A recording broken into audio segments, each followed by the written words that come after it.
आप देख रहे हैं जेपीटी न्यूज। आइए देखते हैं दिन की बड़ी खबरें। सुबह ग्रिड फेल होने के कारण मुंबई के कई इलाकों में बिजली चली गई। बेस्ट इलेक्ट्रिक सप्लाई ने ट्वीट किया, टाटा की इनकमिंग इलेक्ट्रिक सप्लाई फेल होने के कारण आपूर्ति बाधित हुई। ग्रिड फेल होने से लोकल रेल सेवाएं भी प्रभावित हुई थी।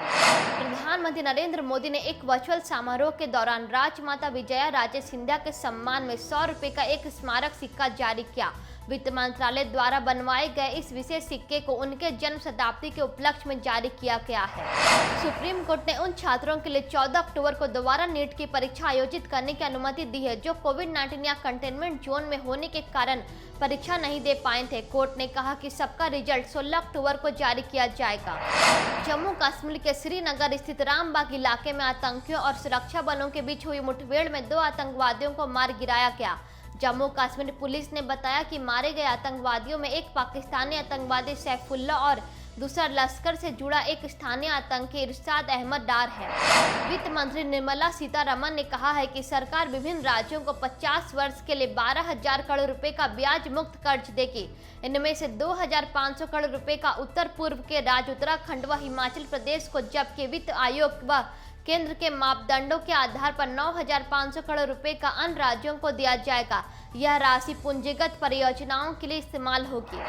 रक्षा मंत्री राजनाथ सिंह ने लद्दाख, जम्मू और कश्मीर, हिमाचल प्रदेश, पंजाब, उत्तराखंड, सिक्किम, अरुणाचल प्रदेश में सीमा सड़क संगठन BRO द्वारा बनाए गए 44 पुलों का वीडियो कॉन्फ्रेंसिंग के माध्यम से उद्घाटन किया।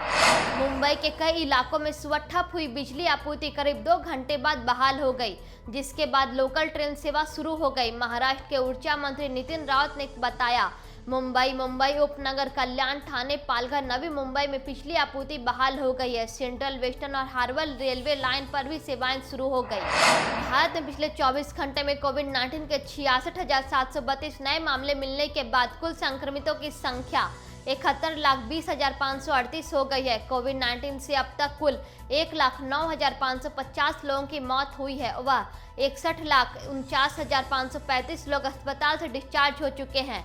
देश में फिलहाल कोविड-19 के सक्रिय मामलों की संख्या 8,61,853 है।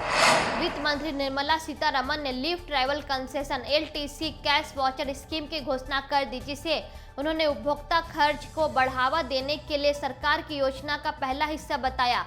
सभी केंद्रीय सरकारी कर्मचारी एक प्रीपेड रुपए कार्ड के रूप में 10,000 रुपए का ब्याज मुक्त एडवांस ले सकेंगे, जिसे अधिकतम 10 किस्तों में लौटाना होगा।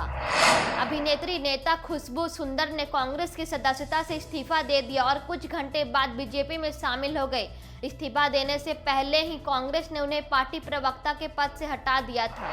वित्त मंत्री निर्मला सीतारमण ने उम्मीद जताई है कि उपभोक्ता खर्च और पूंजीगत व्यय के लिए घोषित हुई कदमों से 73,000 करोड़ रुपए की मांग पैदा होगी। उन्होंने कहा कि अगर केंद्र व राज्य की तरह निजी क्षेत्र भी LTC टैक्स बेनिफिट लागू करे तो इससे 28,000 करोड़ रुपए की मांग पैदा होगी, जिससे कुल मांग 1 लाख करोड़ रुपए हो सकती है। Paul R. मिलग्रोम और रॉबर्ट B. विल्सन को ऑक्शन थ्योरी में सुधार और नीलामी के लिए फॉर्मेट की खोज के लिए अर्थशास्त्र का नोबेल पुरस्कार 2020 दिया गया है। UAE में 4 से 9 नवंबर के बीच आयोजित होने वाले वुमेन T20 चैलेंज में मिताली राज, हरमनप्रीत कौर और स्मृति मंदाना क्रमशः वेलोसिटी, सुपरनोवा और ट्रेलब्लेजर्स की कप्तानी करेंगे। टूर्नामेंट की शुरुआत पिछले साल के विजेता सुपरनोवा और वेलोसिटी के बीच मैच से होगी। वुमेन T20 चैलेंज में कुल 12 विदेशी खिलाड़ी भाग ले रही हैं।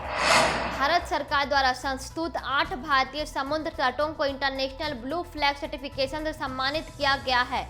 पर्यावरण मंत्री प्रकाश जावड़ेकर ने कहा है कि भारत पहला ऐसा देश है जिसे पहले प्रयास में 8 तटों के लिए इको लेबल मिला है। अमेरिकी शोधकर्ता